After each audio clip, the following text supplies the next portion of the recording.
So now, I'm embarking on the second half of Season 1 of Attack on Titan, and we get a new plan introduced and some new characters and dimensions added to the show. And I've come to expect the unexpected on Attack on Titan, but I was still surprised that this new turn of events started with a courtroom drama. But it was well done, and I liked it as always. So let's get to it. The story starts off sort of eavesdropping on some rumblings that's going on with the citizens on the street. And this part of the story emphasizes like the impending food shortages that I've already talked about a couple of times at this point, and it shows that sort of the common person is thinking very much about these events that we're seeing take place. But this shortage of food and supplies and land, this is a very real concern, and it's a very powerful concern too.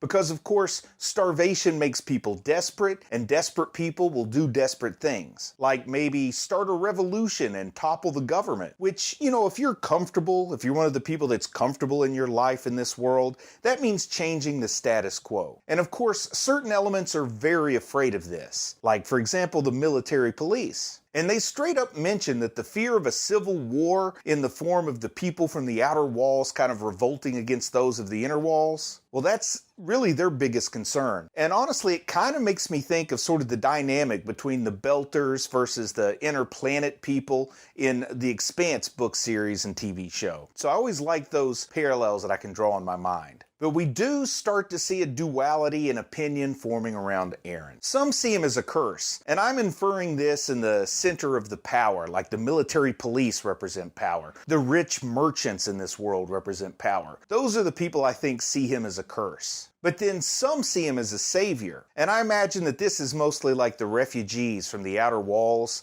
the downtrodden, just in general the people that across all societies and cultures always seem to be the ones that bear the greatest part of the burden anytime there's a crisis. Very early on, we're introduced to the person who's going to serve as the judge at Eren's trial in the tribunal, and his name is Zach Lee. And we find out that he's the commander-in-chief of all three branches of the military. He's equally in charge of the Survey Corps, the military police, and the garrison. Now, I tend to default to mistrust of authority figures in stories, maybe in real life, I don't know. But especially in this story, I want to default to distrust of authority figures. But for some reason, I find myself liking this guy, this Zach Lee character, which is strange because I know next to nothing about him, but he just presents himself as like this no-nonsense type. And he seems above kind of any political aspirations or political intrigue. I don't seem to think he's playing any games. I really do feel like he will be impartial, and I feel like he is going to try to provide a fair trial. And I'm basing all of this pretty much just on what he looks like, because I haven't been told much about the character. But his face is mostly devoid of any emotion, and he's got this gray hair and gray beard that almost make him seem kind of grandfatherly. And even the way he walks, like he seems to carry himself like a man with a job to do. I genuinely believe him when he says that he's there to do what's best for humanity. I'm curious, did any of you folks feel this way when you first saw him on the screen? I want to know, am I demonstrating some kind of bias here that I'm not aware of? Please share what your first opinions of Zach Lee were. But I do think as this episode plays out, my feelings about Zach Lee, well, they prove to be more or less accurate, at least the way I interpret it. While Eren's being escorted to the court, this Survey Corps guy just gives him this big creepy sniff, just kind of like.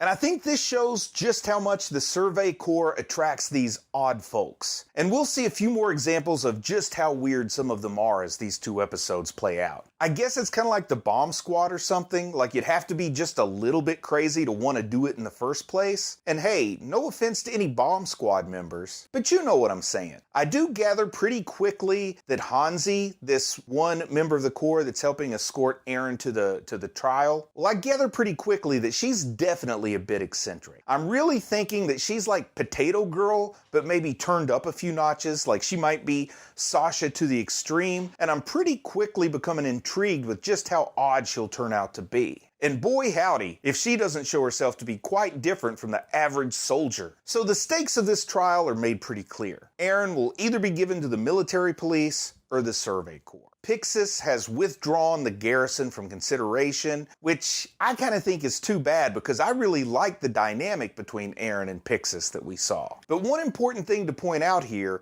is that freedom is not an option for Eren. It's this interesting and this very sad prospect because Eren seems to be driven by this desire to reclaim free will. His reason for wanting to go beyond the walls in the first place is sort of a pursuit of free will. In a prior episode, we even had Eren saying that people are born free, and that's why he wants to move beyond the walls, and that whole sort of analogy they build with livestock versus wolves kind of thing in the earlier episodes. It's really kind of dismal for Eren that freedom is not a prospect here. The military police, if they're given custody of Eren, their plan is to execute him. And this reveals everything, in my opinion, about the military police. They fear revolt, they fear other people more than they fear the Titans. And their primary concern is simply to maintain the status quo. They are comfortable, and most likely a little too comfortable, probably complacent. But the Survey Corps, they seem like a lesser of two evils in this trial. And perhaps that's by design because they're angling to achieve their own less than clear goals, so maybe they want to present something more palatable to the judge than what they're really up to. I don't know, that's just kind of speculation on what their motivation might be here. But they plan to use Eren as a tool, sort of as an instrument, and not really as a person. They don't really talk about him like he's a soldier, but more like he's a weapon. So at the very least, the way that the arguments laid out for the judge, freedom simply isn't an option for Eren. And during this trial, we also get our real introduction to this religious sect. They're called the Wallists. I think they've been briefly mentioned before, but this is really the first time I felt them entering into the story. And generally in fantasy epics, and I give this quasi-medieval European setting and this structure of the story in Attack on Titan, given all that, I compare Attack on Titan to epic fantasy, but usually in epic fantasy, religious sects are bad news. Some examples would be like the Sparrows from Game of Thrones, the White Cloaks from The Wheel of Time, or the Obligators from Mistborn. So I'm immediately lumping the Wallists into the bad guy category. But if I turn out to be wrong, it won't be the first time, and definitely this show does deliver the unexpected often enough, but right now my bias, my default is that the Wallists, well, they're bad news. As part of the trial, the Survey Corps lays out an ambitious plan to retake Shigansina. And I hadn't thought about it before, but with the Trost Gate sealed, there really isn't a direct route. So the Corps is going to have to use a different gate and then potentially fight their way across this large territory to get to Shigansina. So this certainly opens up a lot of story possibilities before they get to Shigansina. But on second watching, having thought about it just a little bit more, I start to wonder if this is really Erwin's plan. Erwin being the commander of the Survey Corps, or if it's just what he's telling the judge. Because even though I think the judge isn't playing any secret games, I think Erwin definitely has some kind of a major hidden agenda or a secret plan here that he's not sharing with everybody. I also think when it's revealed, I'm probably going to like it. At least that's what I expect. But as far as the judge's stated objective to do what's best for humanity, well, I really do think retaking territory is what's best for humanity. It could relieve the strain on resources that they're expecting, and it might even allow the population to rebound a little bit. If they have a little more room, a little more resources, they can actually get their numbers back and regain that 20% of the population that they've lost so far. Now, during the trial, Mikasa is asked if Titan Eren tried to kill her. And this is kind of an example of someone only wanting part of the truth, and she's not going to have any of it. She doesn't lie, she tells the truth, but she also answers beyond the question that was asked. Because, yes, she tells the truth that he did try to kill her that one time, but she also mentions the other couple of times where his actions saved her. And I'm proud of Mikasa for finding a way to handle this in this moment without compromising her own values in one direction or the other. But we find out the military police have actually researched Mikasa's background, and they found out some stuff about her that I didn't know they could find out, to be honest. Like, I don't even know what kind of records were kept, but they did suggest more or less that nothing strengthens a friendship like stabbing a bunch of kidnappers together when you're 9 years old. But we all know that, right? But while he's chained to the pole in the center of the courtroom, we see Aaron's defiance spark just a little bit, because Aaron is nothing if not defiant in the face of certain defeat. But he actually calls out the military police for staying as far as possible from the Titans. And in this moment, I think Aaron is genuinely just speaking from his heart here, but it accomplishes more than that. Like, it does sort of work to remind the judge and the crowd of this paradox, or this irony, if you will, of the cowardice among these supposed best troops in the land, the military police. They're so good, yet they stay so far from where they could do some real good work. It also sort of implies this fear of the Titans. And I do think this implication that the military police are afraid of Titans, well, I think this turns the trial away from the military police and toward the Survey Corps ultimately. But of course, Levi puts an exclamation point on it by handing out what I think was this absolutely brutal beating of Aaron. I mean, it's hard to watch. Not just hard for me to watch, but even the people in the courtroom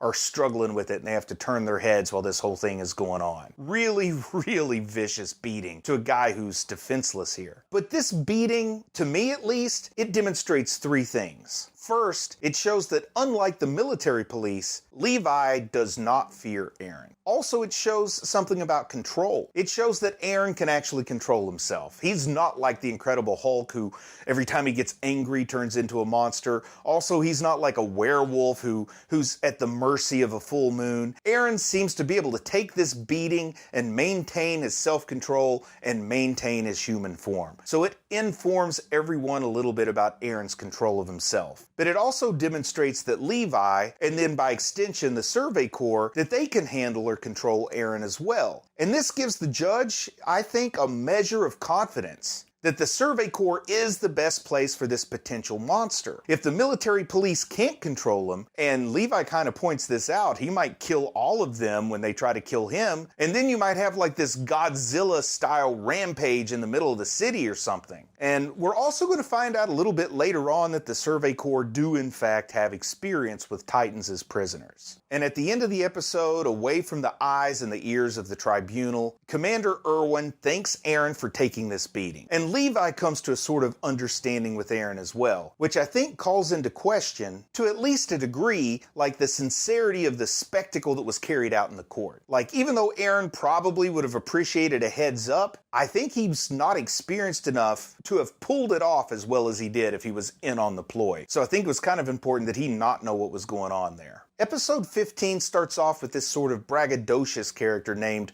Oluo. And he seems foppish, and he talks about himself so much that he actually bites his tongue while he's yammering on and his horse stumbles. And this is kind of funny and kind of satisfying when it happens, but I think that this Oluo is offered up as a juxtaposition to Levi. Like, he's sort of a pretend hero, or he just puts on the facade of a hero. And later we see some of the stats, like they have statistics that get shared with a few of the Survey Corps members. And we see that Oluo is the only one with more kills than he has assists. And I think this gives the implication that maybe he's selfish rather than a team player. Maybe he could spell bad news on down the road, like I'm definitely going to have one eye on this guy at all times. But he also seems like he is more concerned with personal glory than with the greater goal at hand. And I guess as an analogy, I would say if he were a basketball player, he's probably going to be a ball hog. And then with Levi, we get to see the difference between the legend and the man. And Levi here, clearly very different than Oluo. He actually follows orders, and he does seem to be committed to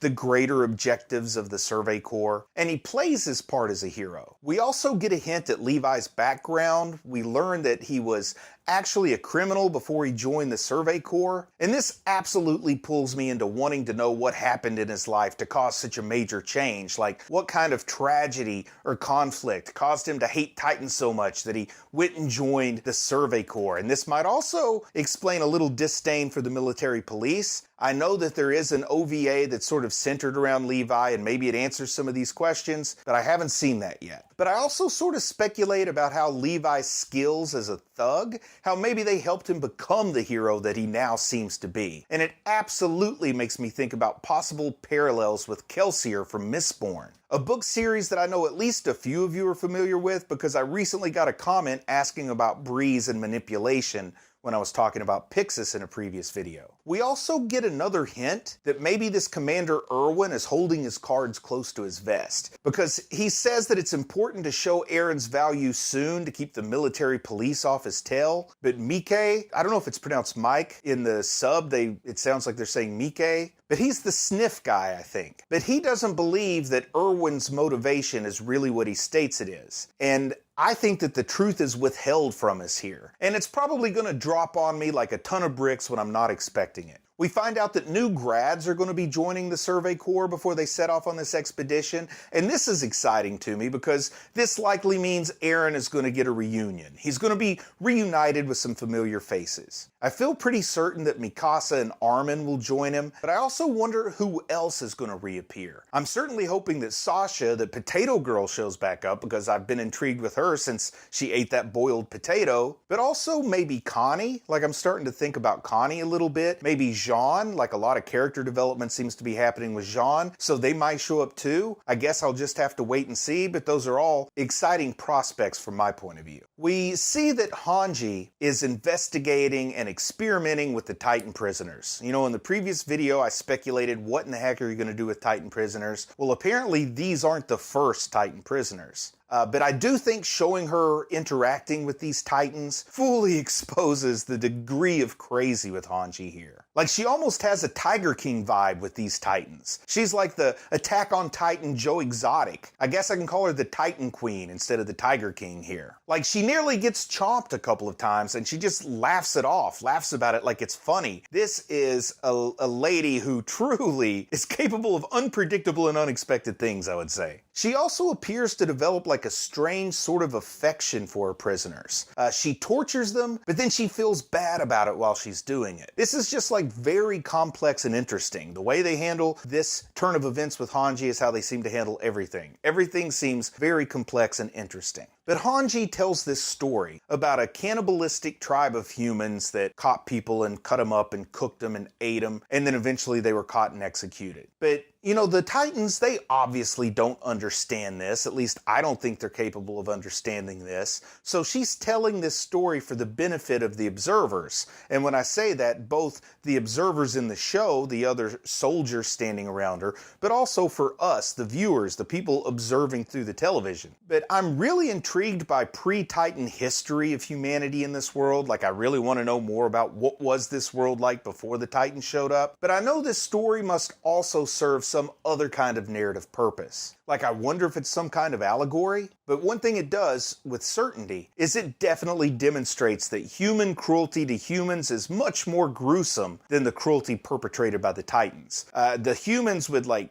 cut people up into steaks and stew, and then the tough parts of their body would be chopped up for mincemeat. As she's telling this story in detail, soldiers are turning around and losing their lunch. They're vomiting over in the corner because they're disgusted by it. And the Titans, they just, for the most part, swallow people whole. I mean, I prefer not to be eaten at all, but I think being eaten by Titans sounds more humane than being eaten by these cannibals. Call me crazy, that's just where I am on this. But after this, it's like a ceremony where Hanji names these prisoners, these Titan prisoners. And once characters are given names, they immediately become much more significant in a story, and I think that happens here. She names them Sawney and Bean. And even like the name Bean, Sawney I don't have much feeling about. But Bean is kind of like a cute little adorable name to give this big giant Titan. And once they're named, we learn that they also kind of have simple personalities. Like, one is a little bit more extroverted, the other's a little bit more introverted, and I think this show is starting to give us just a little bit of insight into Hanji's attachment to the Titans. We also learn from Hanji and from her experiments and her experience more about the physics and physiology of the Titans. Now, I expected some of these questions to be answered, but I also expected suspension of disbelief to require me not to ask certain other questions. But this show tackles them head on. And I have to love a show that has this much respect for the intelligence of the viewers. We learn that the Titans are more or less solar powered. They get their energy from the sun. And this answers why they don't have digestive tracts. I like this answer. I just thought, you know, they were alchemical creations or something and they weren't going to answer this question. But but giving me the answer not only makes it feel a little more real to me, but it also sets some limits on the Titans' powers. And that's kind of a refrain you'll hear me talk about on anything that I review, is I like for powers to have limits. I don't want things to be too OP'd or too easy to resolve conflict. So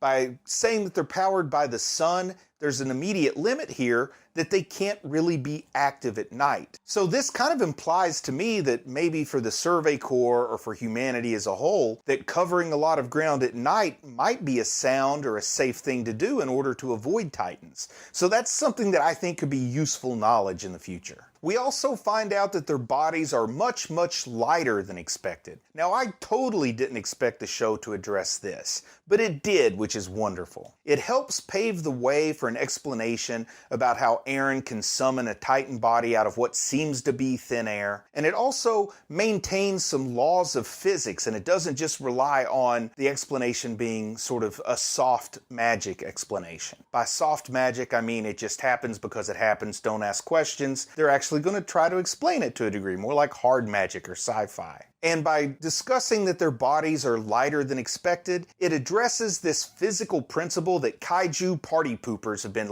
dropping for as long as I can remember. And that's a principle, and I'm sort of simplifying it here, and I might not get it all right, but I'm trying to get the idea across. But it's a principle that as size increases, strength increases by a power of 2, like strength is squared, while the mass increases by a power of 3, or the mass is cubed. So with this physical principle, there's a tipping point where an organism gets too big to move, and it's not realistic, it wouldn't be able to function. And this is kind of the reason why whales live in water instead of on the land, because the buoyancy offsets this to a degree. But in a wonderful move, Attack on Titan confronts this principle directly, when most stories tend to just avoid it altogether. So good on you, Attack on Titan. And just as Hanji is about to share her secret hypotheses about the Titans, well, a soldier interrupts to reveal that the Titan prisoners have been killed. So this immediately introduces a mystery into the story, the mystery of who killed the Titans. And I think the prime suspects are probably the military police, the Wallist religious sect, or other survey members. At least for me, those are my 3 prime suspects. But more important than who killed the Titans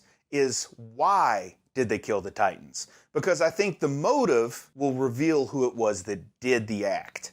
So we also know there were at least 2 assassins because 2 of them were spotted leaving with mobility gear. So by definition, this is a conspiracy. Now, what if the motivation or the motive is trying to prevent the gaining of some sort of knowledge? Or in other words, maybe preserving the status quo. And that's why these Titans were killed. That makes the military police pretty suspect here. Yeah, this is maybe going to turn into a massive game of Among Us. I don't know. But you also add in this implied fear of Titans that the military police have. That makes them seem really, really likely candidates to be responsible for this. But what about sort of a philosophical opposition to studying the Titans? I could see the Wallists feeling this way. I could see the Wallists thinking that the Titans are abominations and that they shouldn't even be allowed to live within the walls under any circumstance. Also, I think one of the info cards tells us that the Wallists think that the walls actually are God. The walls are God. So how would they feel about the possibility of a maneuver that's going to further damage the walls by sealing more gates? Or how would they even feel about prospect of humanity being able to live without the walls altogether if we conquered the Titans here? So I have to believe they would be opposed to that. And then, the cynic in me is coming out probably for the first time in this video. But the cynic says, what if this is just a way to motivate or manipulate the Survey Corps? What if this is a way to put them into action, or maybe to try to unify them around a cause of some sort? What if this is an attempt to open their eyes to what the, quote, real conflict is? This would make the Survey Corps itself become suspicious. Now, Levi just washes his hands of it and he says that it's the concern of the military police now. So this makes me think either Levi does or doesn't know what's going on. That really narrows it down, doesn't it? But he doesn't care, or at least he doesn't suspect the military police as the culprits, because if you thought they were the culprits, would you turn the investigation over to them? Honestly, Levi's enough of a wild card, I don't quite know what's going on in his mind in this moment. But he certainly doesn't want to devote any energy to figuring it out. And then Erwin, the commander, as Eren is looking at what's left, the skeletal remains of these Titans, Erwin kind of stands over Aaron's shoulder and he asks him, "Who do you think the real enemy is?" So that makes me really want to theorize on who Erwin thinks the real enemy is. Does Erwin think the real enemy are the humans and not the Titans? Did maybe Erwin orchestrate this to make this point, to illustrate this point to Aaron? I don't know. Is Erwin trying to orchestrate a revolt? Is Erwin actually wanting to overturn the existing power structure and give more freedom to the people in the outer walls? Is Erwin responsible for this greater conspiracy that I'm suspicious of? Again, I honestly don't know, but I do suspect Erwin wants some kind of sea change in humanity's status quo. And I guess the only way I'll find out is to watch more episodes, so I'm gonna get on with that. I'll talk to you again soon. Until then, goodbye. Is Erwin trying to orchestrate a revolt? Is Erwin trying to orchestrate a revolt?